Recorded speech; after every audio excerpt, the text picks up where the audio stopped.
मैंने एक शांत जीवन जिया और कभी उससे ज्यादा की चाह नहीं की। एक अकेली रात मैंने एक छोटा सा चुनाव किया, ये सोचकर कि यह वहीं खत्म हो जाएगा। मैं गलत थी क्योंकि वह फैसला मेरे पीछे पीछे घर तक आ गया और मुझे उस सच का सामना करने के लिए मजबूर कर दिया जिसे मैं सालों से छुपा रही थी। अध्याय 1, वो जीवन जिसे मैं भूल गई। मेरा नाम लॉरा बेनेट है। मैं 46 साल की हूँ। मैं एक ऑफिस में काम करती हूँ। मैं हर दिन कई घंटों तक अपनी डेस्क पर बैठती हूँ, ईमेल के जवाब देती हूँ, फाइलें चेक करती हूँ और बार बार छोटी समस्याओं को हल करती हूँ। मेरा काम कभी खत्म नहीं होता। जब एक काम पूरा होता है तो दूसरा शुरू हो जाता है। मुझे अपने काम से नफरत नहीं है, लेकिन मुझे इससे प्यार भी नहीं है। ये बस मेरे जीवन की हर दूसरी चीज की तरह वहीं मौजूद है। मैं हर सुबह जल्दी उठती हूँ। जब मैं थकी होती हूँ तब भी मेरा शरीर समय पर जाग जाता है। मैं बिना सोचे समझे तैयार हो जाती हूँ। मैं एक ही क्रम में वही काम करती हूँ। मैं खुद से यह नहीं पूछती कि मुझे कैसा महसूस हो रहा है। मैं जवाबों का इंतजार नहीं करती। मैं बस चलती रहती हूँ। मैंने तब भी चलना सीख लिया है जब मेरा दिल भारी महसूस होता है। कुछ दिनों मुझे ऐसा लगता है जैसे मैं अपने जीवन को कहीं दूर से देख रही हूँ। ऑफिस के लोग कहते हैं कि मैं भरोसेमंद हूँ। वे कहते हैं कि मैं कभी शिकायत नहीं करती। वे कहते हैं कि मैं मजबूत हूँ। जब वे ये बातें कहते हैं तो मैं मुस्कुरा देती हूँ। अंदर ही अंदर मैं कुछ अलग महसूस करती हूँ। मैं खामोशी महसूस करती हूँ। शांति वाली खामोशी नहीं, बल्कि खालीपन वाली खामोशी। एक ऐसी खामोशी जो कमरे में तब भर जाती है जब आप बहुत लंबे समय तक अकेले होते हैं। मैं ये किसी को नहीं बताती। मैं अपनी आवाज़ स्थिर रखती हूँ। मैं अपना चेहरा सामान्य रखती हूँ। मैं अकेली रहती हूँ। मेरी बेटी मेगन बड़ी हो गई और बाहर चली गई। मैं उसके लिए खुश थी। मैं चाहती थी कि उसका जीवन भरपूर हो। मैं चाहती थी कि वह अपने सपनों का पीछा करे। मैं पीछे रह गई और खुद से कहा कि मैं ठीक हूँ।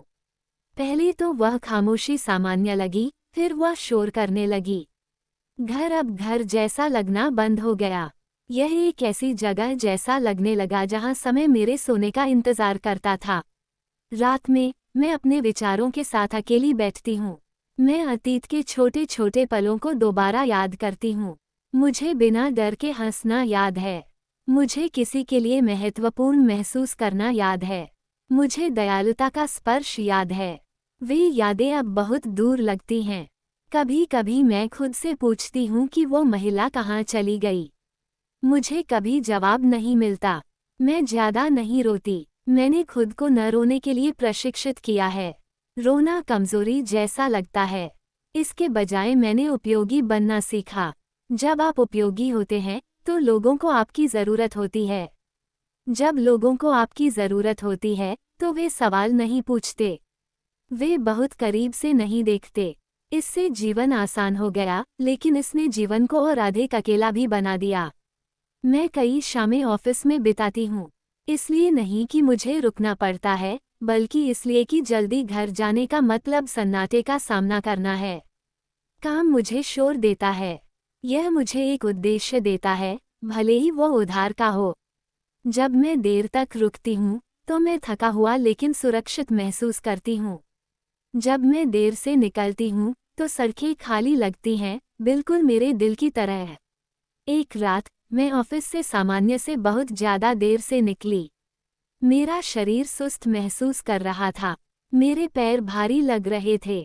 मैं बिना सोचे समझे चल रही थी। फिर मैं रुक गई। मेरे अंदर भी कुछ रुक गया। मैंने खुद से एक ऐसा सवाल पूछा जिससे मैं सालों से बचती आ रही थी। क्या मेरा जीवन बस इतना ही रहेगा? वह सवाल मेरे साथ रहा। वो गया नहीं। उसने मेरे सीने पर दबाव डाला। मैंने महसूस किया कि मेरा गला सूख रहा है। मैं खुद से फुसफुसाई, मैं अभी भी जीवित हूँ। इन शब्दों को सुनकर मेरी आंखों में आंसू भर आए। मैंने उन्हें पोंछा नहीं। मैं वहीं खड़ी रही और उन्हें गिरते हुए महसूस किया। कोई देख नहीं रहा था। मैं अपने सच के साथ अकेली थी। मैंने सोचा कि मैंने कितने साल सावधान रहने में बिताए। अपने दिल के साथ सावधान, अपने फैसलों के साथ सावधान, अपनी ज़रूरतों के साथ सावधान। मुझे लगा कि सावधान रहने से मैं सुरक्षित रहूंगी, लेकिन इसने मुझे केवल अदृश्य बना दिया। मैंने सब कुछ सही किया, फिर भी अंदर से मुझे गलत महसूस हुआ। उस रात मैं घर गई और अपने बिस्तर पर बैठ गई। मैंने लाइट नहीं जलाई, मैंने टेलीविज़न नहीं चलाया, मैंने अपनी सांसों को सुना। मैंने एक ऐसी थकान महसूस की जिसे नींद ठीक नहीं कर सकती थी। मैंने अपना नाम जोर से पुकारा, लौरा। इसे कहना अजीब लगा, जैसे मैं किसी ऐसे व्यक्ति को बुला रही हूँ जिसे मैंने खो दिया है। मैंने खुद को देखा और धीरे से कहा, तुम अभी भी एक महिला हो। मेरी आवाज़ कांप गई। ये कहना मुझे डरा गया। देखे जाने की चाहत खतरनाक लगी। गर्माहट की चाहत जोखिम भरी लगी। मुझे पता था कि मेरे अंदर कुछ बदल रहा है।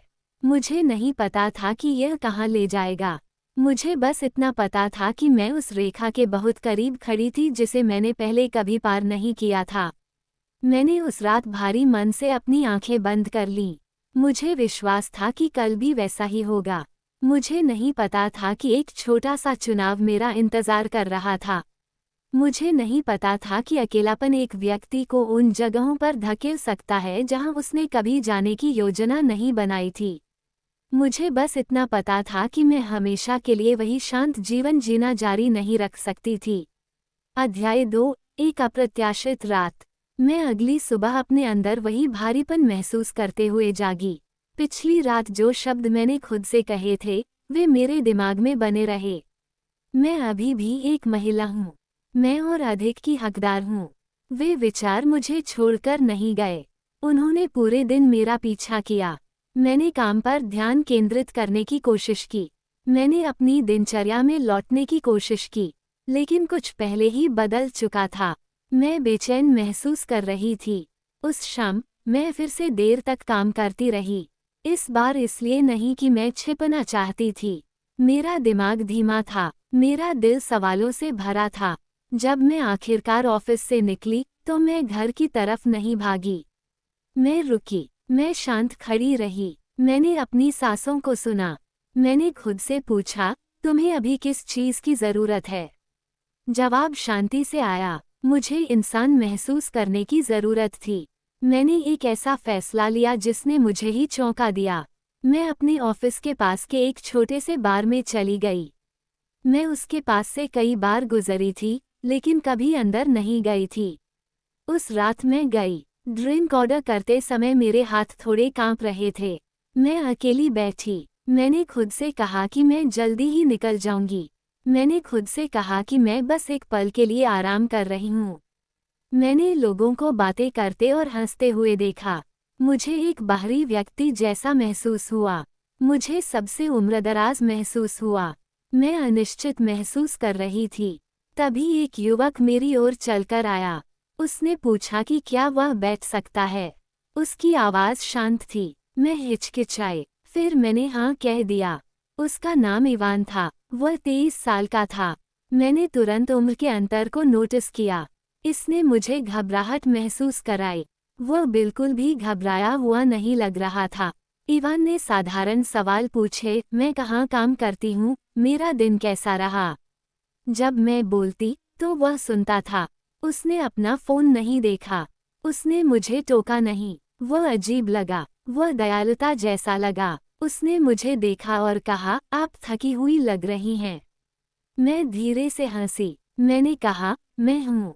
वह मुस्कुराया और बोला, आप फिर भी बहुत सुंदर लग रही हैं। मुझे नहीं पता था कि इसका क्या जवाब दूँ। मैंने सालों से ये शब्द नहीं सुने थे।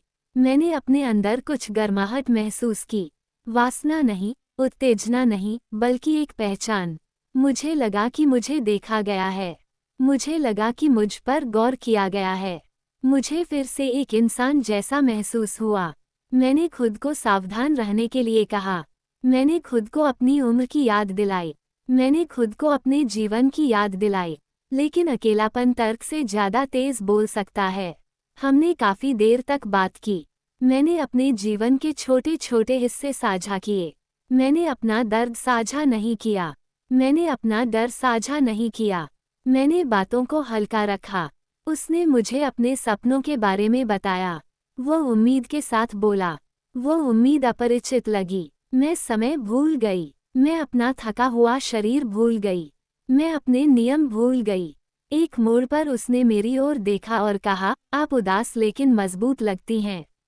उसके शब्दों ने मेरे अंदर की किसी गहरी चीज को छू लिया। मैंने धीरे से जवाब दिया, मैंने मजबूत होना सीखा क्योंकि मेरे पास कोई विकल्प नहीं था। उसने सिर हिलाया। उसने कहा, आप भी दयालुता की हकदार हैं। मेरी आंखें आंसुओं से भर गईं। मैंने नजरें फेर लीं। मैं नहीं चाहती थी कि वो उसे देखे। जब उसने मुझे डांस के लिए पूछा तो मेरा दिल तेज धड़कने लगा। मैंने लगभग ना कह ही दिया था। फिर मैंने उन शांत रातों के बारे में सोचा जो घर पर मेरा इंतजार कर रही थीं। मैंने उस महिला के बारे में सोचा जिसे मैंने खो दिया था। मैं खड़ी हो गई। मैंने उसका हाथ थाम लिया। मेरा शरीर घबराया हुआ था। मेरे दिमाग ने मुझे चेतावनी दी, लेकिन मेरा दिल इस पल को चाहता था। जैसे जैसे हम साथ घूमे, मुझे जीवंत महसूस हुआ। मुझे एक ही समय में अजीब और गर्मजोशी भरा महसूस हुआ। मैंने धीरे से कहा, मैं जवान नहीं हूँ। उसने बिना किसी हिचकिचाहट के जवाब दिया, आप असली रियल हैं। वह जवाब मेरे साथ रहा। मैं अपनी उम्र भूल गई। मैं अपनी चिंताएं भूल गई। मैंने उसकी मुस्कान पर ध्यान दिया। मैंने इस बात पर ध्यान दिया कि किसी के करीब होना कैसा लगता है। बाद में, जब उसने मेरी आंखों में देखा, तो मैंने अपने दिल की धड़कन तेज महसूस की। वो करीब झुका। मैंने उसे नहीं रोका। उस पल में, मैंने डर के ऊपर भावनाओं को चुना। मैंने सावधानी के ऊपर जुड़ाव को चुना। मुझे पता था कि यह चुनाव जोखिम भरा था। मुझे पता था कि यह चीजें बदल सकता है, लेकिन अकेलेपन ने मुझे गलत तरीके से बहादुर बना दिया था। जब मैंने उसे अपने साथ आने के लिए आमंत्रित किया, तो मैंने आने वाले कल के बारे में नहीं सोचा। मैंने परिणामों के बारे में नहीं सोचा। मैंने अपने अंदर के खालीपन के बारे में सोचा। मैंने गर्माहट के बारे में सोचा। मैंने एक रात के लिए अकेले न होने के बारे में सोचा। जब हम अपने अपार्टमेंट की ओर बढ़ रहे थे, तो मेरे अंदर एक छोटी सी आवाज़ फुसफुसाई, सावधान रहो। मैंने उसे नज़रअंदाज कर दिया। मैंने खुद से कहा कि यह बस एक रात की बात है। मैंने खुद से कहा कि मुझे गलती करने की इजाज़त है। मुझे नहीं पता था कि यह पल मुझे कितना भारी पड़ेगा। उस रात, मैंने सुरक्षित महसूस किया। मैंने जुड़ाव महसूस किया। मैंने एक शांत तरीके से जवान महसूस किया। मेरा मानना था कि सुबह फिर से वही सामान्य जीवन लेकर आएगी। मुझे विश्वास था कि यह कहानी सचमुच शुरू होने से पहले ही खत्म हो जाएगी। मैं गलत थी। अध्याय 3, एक ऐसी रेखा जिसे मुझे पार नहीं करना चाहिए था। मैं धीरे से जागी। मेरा शरीर गर्म महसूस कर रहा था। मेरा दिमाग कुछ सेकंड के लिए शांत था। फिर मुझे सब कुछ याद आया। इवान मेरे पास था। वह सो रहा था। मैंने उसका चेहरा देखा और उलझन महसूस की। मैंने खुद से कहा कि यह बस एक रात थी। मैंने खुद से कहा कि मैं अपने सामान्य जीवन में वापस चली जाऊंगी। मैंने उस झूठ पर विश्वास किया क्योंकि मुझे इसकी ज़रूरत थी। मैं चुपचाप उठी और बिस्तर से दूर चली गई। मैं उसे जगाना नहीं चाहती थी। मैं सोचने के लिए जगह चाहती थी। मैंने भावनाओं का एक अजीब मिश्रण महसूस किया। मेरे एक हिस्से ने सुकून महसूस किया। दूसरे हिस्से ने डर। मैं खुद से फुसफुसाई, यह आज खत्म हो जाएगा। ये कहने से मुझे मजबूती महसूस हुई। मैंने उससे दयालुता से बात करने और फिर आगे बढ़ने की योजना बनाई। मैं कोई ड्रामा नहीं चाहती थी। मैं अपना जीवन वापस चाहती थी। तभी मुझे एक आवाज़ सुनाई दी। ताले में एक चाबी घूमी। मेरा शरीर जम गया। मेरा दिल रुक गया। मैं सांस नहीं ले पा रही थी। वह चाबी सिर्फ एक ही व्यक्ति के पास थी। मेरी बेटी, मेगन। उसे घर पर नहीं होना चाहिए था। उसे अगले दिन वापस आना था। मेरे हाथ कांपने लगे। मेरे विचार तेज दौड़ने लगे। मैंने अपने अंदर एक लहर की तरह घबराहट उठते हुए महसूस की। मैंने तेजी से फुसफुसाया, एवान, जागो। उसने धीरे से अपनी आंखें खोलीं। मैंने उसका हाथ पकड़ा। मैंने कहा, तुम्हें अभी छिपना होगा। वो उलझन में लग रहा था। मैंने कुछ समझाया नहीं। मैंने उसे कोठरी क्लोजेट की ओर धकेला। मैंने दरवाज़ा खोला और फुसफुसाया, प्लीज़। वो अंदर चला गया। मैंने जल्दी से दरवाज़ा बंद कर दिया। मैं शांत खड़ी रही। मेरे सीने में दिल जोर से धड़क रहा था। मैंने सांस लेने की कोशिश की।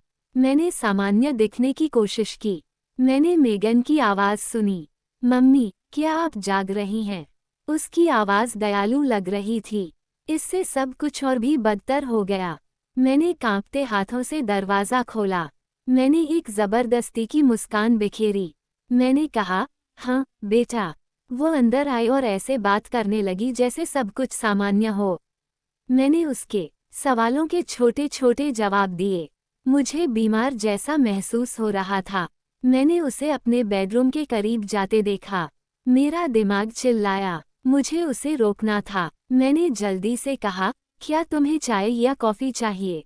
उसने कहा, नहीं। वो किचन की तरफ मुड़ गई। मुझे राहत मिली, लेकिन वह ज़्यादा देर तक नहीं रही। मैंने कोठरी का दरवाज़ा धीरे से खोला। इवान बाहर आया। मैंने उसे देखा और फुसफुसाया, तुम्हें अभी जाना होगा। उसने सिर हिलाया। वो मुख्य दरवाजे की ओर चला। मैं उसके पीछे पीछे गई। मेरा शरीर कमज़ोर महसूस कर रहा था। मैं बस उसे यहाँ से बाहर चाहती थी। फिर वह रुका। वो पीछे मुड़ा और मेरी ओर देखा। उसका चेहरा बदल गया। वो इस तरह मुस्कुराया जिससे मेरी रूह कांप गई। उसने धीरे से कहा, आपकी बेटी भी प्यारी है। मैं बोल नहीं सकी। मैं हिल नहीं सकी। गुस्सा आग की तरह मुझ पर हावी हो गया। उसके बाद शर्मिंदगी आई। मुझे घिन महसूस हुई। मुझे गुस्सा महसूस हुआ। मैंने दरवाजे की ओर इशारा किया और कहा, बाहर निकलो। फिर कभी वापस मत आना। मेरी आवाज़ कांप रही थी, लेकिन मेरे शब्द स्पष्ट थे। वह चला गया। मैंने दरवाज़ा बंद कर दिया। मैं उससे सटकर खड़ी हो गई और अपनी आंखें बंद कर लीं। मेरे हाथ कांप रहे थे। मुझे गंदा महसूस हुआ। मुझे मूर्ख महसूस हुआ। मुझे टूटा हुआ महसूस हुआ। मैं किचन में गई और अपनी बेटी के साथ बैठी। उसने पूछा, क्या आप ठीक हैं, मम्मी? मैं मुस्कुराई और कहा, हाँ। वो शब्द चुभ रहा था। मेगन के कमरे से जाने के बाद मैं अकेली बैठ गई। मुझे एक महत्वपूर्ण बात का एहसास हुआ। मैंने एक रेखा पार कर दी थी। इसलिए नहीं कि मैंने किसी के साथ एक रात बिताई थी, बल्कि इसलिए कि मैंने अपनी बेटी की सुरक्षा से पहले अपनी चुप्पी को रखा। उस सच ने मेरे सीने में दर्द पैदा कर दिया। मैंने खुद से वादा किया कि ऐसा फिर कभी नहीं होगा। अगले दिन दरवाजे की घंटी बजी। मैंने दरवाज़ा खोला और इवान को वहां खड़ा देखा। वह ऐसे निश्चिंत लग रहा था जैसे कुछ बुरा हुआ ही न हो। मेरा दिल बैठ गया। वह शांति से बोला। उसने कहा कि उसे पैसों की ज़रूरत है। मैं उलझन में थी। मुझे डर लग रहा था। मैं चाहती थी कि वह चला जाए। मैंने उसे कैश दिया। मैंने कहा, ये लो और जाओ। वह मुस्कुराया और चला गया। मुझे लगा कि यह खत्म हो गया। यह नहीं हुआ था। वह अगले हफ्ते फिर आया और फिर बार-बार। हर बार उसके शब्द बदल गए, उसका लहजा बदल गया। उसने और पैसों की मांग की। जब मैंने मना किया, तो उसकी आंखें कठोर हो गईं। उसने कहा, मैं तुम्हारी बेटी को सब कुछ बता सकता हूँ। मेरा दिल टूट गया। उसने मेरी सबसे कमज़ोर जगह ढूंढ ली थी। मैं डर में जीने लगी। मैंने बार बार दरवाज़ा चेक किया। मैंने अपनी बेटी से झूठ बोला। मैंने ठीक से सोना बंद कर दिया। मैं एक गलती में फंस गई थी। मुझे चुप रहने के लिए खुद से नफरत होने लगी। मुझे नफरत थी कि कैसे डर ने मुझे नियंत्रित कर लिया। हर दिन पिछले दिन से भारी महसूस होने लगा। एक रात मैं अकेली बैठी और फुसफुसाई, मेरा जीवन ऐसा कैसे हो गया? मेरे पास कोई जवाब नहीं था। मुझे बस ये सच पता था। उस रेखा को पार करने की कीमत मुझे अपनी शांति खोकर चुकानी पड़ी थी, और अब डर मेरे दरवाजे पर दस्तक दे रहा था। अध्याय 4। जब डर ने दस्तक दी। डर जोर शोर से नहीं आया। वह धीरे धीरे आया। वह छोटे छोटे कदमों में आया। इवान के पैसे मांगने शुरू करने के बाद मेरा जीवन शांत तरीके से बदल गया। मैंने अपने ही घर में सुरक्षित महसूस करना बंद कर दिया। मैं आवाज़ों को सुनने लगी। मैंने कई बार दरवाज़ा चेक किया। मैं घड़ी देखती थी। मैं उसके संदेशों का इंतज़ार करती थी। इंतज़ार करना एक आदत बन गई। डर मेरे दिन का हिस्सा बन गया। पहले तो मैंने खुद से कहा कि यह जल्दी ही खत्म हो जाएगा।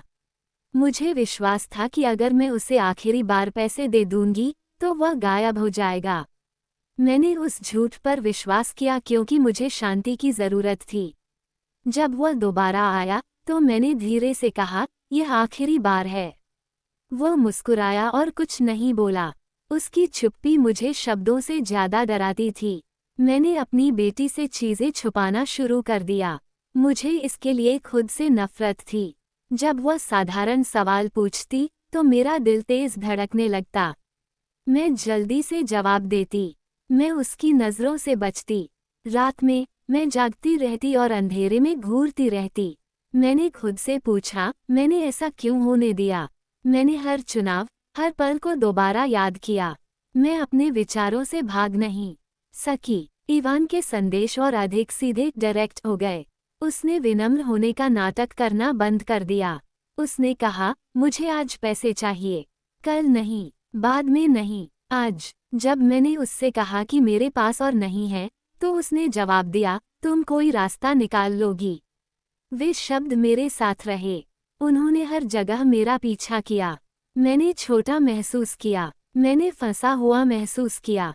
एक शाम, मैंने अपना बटुआ देखा और मुझे शर्मिंदगी महसूस हुई।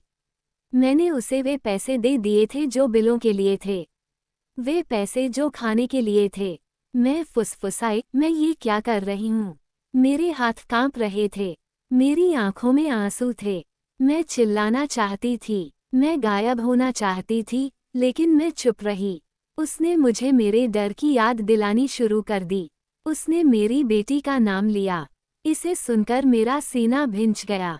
उसने कहा, वो तुम पर भरोसा करती है। उस वाक्य ने बहुत गहरा घाव किया।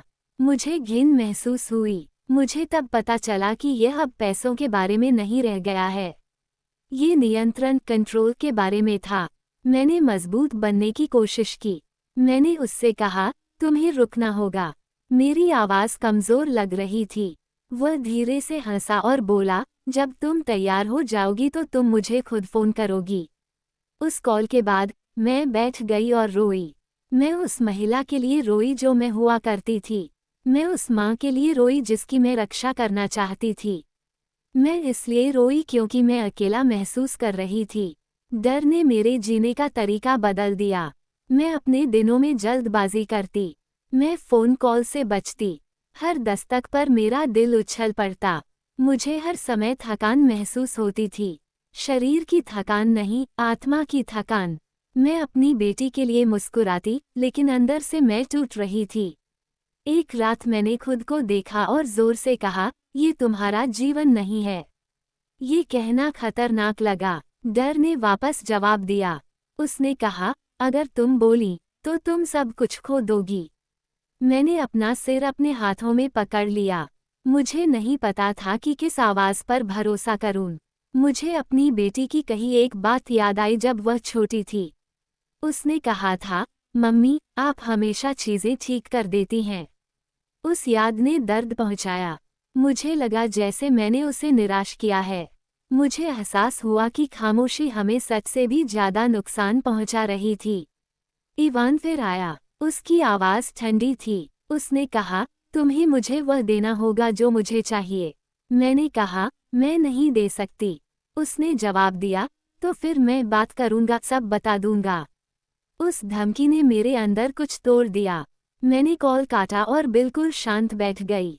मेरी सांसें धीमी थीं। मेरा दिल जोर से धड़क रहा था। मैंने डर की कीमत के बारे में सोचा। मैंने हमेशा इस तरह जीने के बारे में सोचा। मुझे पता था कि मैं इसे जारी नहीं रख सकती। डर ने मेरे जीवन पर दस्तक दी थी। वह बहुत लंबे समय तक रुक गया था। मैं उसके लिए दरवाज़ा खोलते खोलते थक गई थी। उस रात, मैंने एक शांत निर्णय लिया। मैं अब अकेले नहीं लड़ूंगी। सच मुझे डराता था, लेकिन डर मुझे और भी ज़्यादा डराता था। अध्याय 5, वह सच जिसे मैंने छुपाया। मैं उस रात नहीं सोई। डर मेरे साथ रहा। वह मेरे सीने के अंदर बैठा रहा। मुझे पता था कि मैं इस तरह जारी नहीं रख सकती। मैं झूठ बोलने से थक गई थी। मैं छिपने से थक गई थी। मैं अपने ही जीवन में डरने से थक गई थी। निर्णय धीरे धीरे आया, लेकिन वह स्पष्ट था। मुझे अपनी बेटी को सच बताना ही था, भले ही इससे चोट लगे, भले ही इससे सब कुछ बदल जाए। अगली सुबह मैंने अपनी बेटी मेगन को घर में घूमते हुए देखा। वह शांत लग रही थी। वह मुझ पर भरोसा करती थी। वह भरोसा भारी लग रहा था। मैंने अपने दिल की धड़कन तेज महसूस की। मैंने कई बार बोलने की कोशिश की। शब्द मेरे गले में ही अटके रहे। मैंने लगभग हार मान ली थी। खामोशी आसान लग रही थी, लेकिन खामोशी ने पहले ही बहुत कुछ बर्बाद कर दिया था। मैंने उसे अपने साथ बैठने के लिए कहा। मेरी आवाज़ कांप गई। उसने गौर किया। उसने पूछा, मम्मी, क्या बात है? उसके सवाल ने मुझे तोड़ दिया। मेरी आंखों में आंसू भर आए। मैंने एक गहरी सांस ली और कहा, मुझे तुम्हें कुछ ज़रूरी बताना है। वह शांत हो गई। उसने सुना। उसने टोका नहीं। मैंने धीरे धीरे शुरुआत की। मैंने उसे अपने अकेलेपन के बारे में बताया। मैंने उसे बताया कि मैं अंदर से कितनी थकी हुई महसूस करती थी। मैंने उसे उस रात के बारे में बताया जब मैंने एक गलत फैसला लिया। मेरी आवाज़ लड़खड़ा गई। मुझे अपने चेहरे पर शर्मिंदगी महसूस हुई। मैंने कहा कि मैं कमज़ोर थी। उसने मेरा हाथ थाम लिया। उसने कुछ नहीं कहा। उस दयालुता ने मुझे और ज़ोर से रुला दिया। मैंने उसे इवान के बारे में बताया। मैंने उसे बताया कि वो कैसे वापस आया। मैंने उसे पैसों के बारे में बताया। मैंने उसे धमकियों के बारे में बताया। मैंने धीरे से उसका नाम लिया। मैंने कहा कि उसने तुम्हें खोने के मेरे डर का फ़ायदा उठाया। मेरा शरीर कांप रहा था। मुझे गुस्से की उम्मीद थी। मुझे निराशा की उम्मीद थी। मुझे उम्मीद थी कि वो उठकर चली जाएगी। वह नहीं गई। उसने मुझे देखा और कहा, मम्मी, आपने इसे अकेले क्यों झेला? उसकी आवाज़ शांत थी लेकिन मजबूत। मैंने कहा, मैं तुम्हारी रक्षा करना चाहती थी। उसने अपना सिर हिलाया और कहा, आप खुद को चोट पहुंचाकर मेरी रक्षा नहीं करती। वे शब्द मेरे साथ रहे। वे सच महसूस हुए। मैंने उसे सब कुछ बता दिया। मैंने कुछ भी नहीं छुपाया। जब मैंने खत्म किया, तो मैंने खालीपन महसूस किया। मुझे लगा कि मैं पूरी तरह उजागर एक्सपोज्ड हो गई हूँ। मैंने उसकी प्रतिक्रिया का इंतज़ार किया। उसने एक गहरी सांस ली और कहा, वह आदमी गलत है, आप नहीं। ये सुनना अवास्तविक लगा। मैं इतने समय से खुद को ही दोष दे रही थी। उसने कहा, आपने एक गलती की, लेकिन आप एक बुरी इंसान नहीं हैं। मैंने फुसफुसाते हुए कहा, मैं बहुत डरी हुई थी। उसने जवाब दिया, मुझे पता है। उसने मुझे गले लगा लिया। मैंने उस पल में सुरक्षित महसूस किया, उससे कहीं ज़्यादा सुरक्षित जितना मैंने हफ्तों से महसूस किया था। सच ने मेरे सीने से कुछ भारी बोझ हटा दिया था। हमने काफ़ी देर तक बात की। उसने सवाल पूछे। मैंने ईमानदारी से जवाब दिए। मैंने अब और झूठ नहीं बोला। उसने कहा, हम उसे मिलकर रोकेंगे। मिलकर शब्द ने सब कुछ बदल दिया। मैं अब अकेली नहीं थी। डर ने अपनी कुछ शक्ति खो दी। वह दिन आसान नहीं था। मुझे शर्मिंदगी महसूस हुई। मुझे कमज़ोरी महसूस हुई। लेकिन मैंने हल्का भी महसूस किया। सच ने हमें तबाह नहीं किया। इसने हमें और करीब ला दिया। मुझे एक महत्वपूर्ण बात का एहसास हुआ। खामोशी ने किसी की रक्षा नहीं की थी। सच ने हम दोनों की रक्षा की थी। बाद में, मैं अकेली बैठी और अपने जीवन के बारे में सोचने लगी। मैंने सोचा कि कैसे शांत जगहों पर डर पनपता है। मैंने सोचा कि कैसे साझा करने पर ताकत बढ़ती है।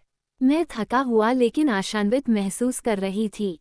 बहुत लंबे समय में पहली बार मुझे विश्वास हुआ कि चीज़ें बदल सकती हैं।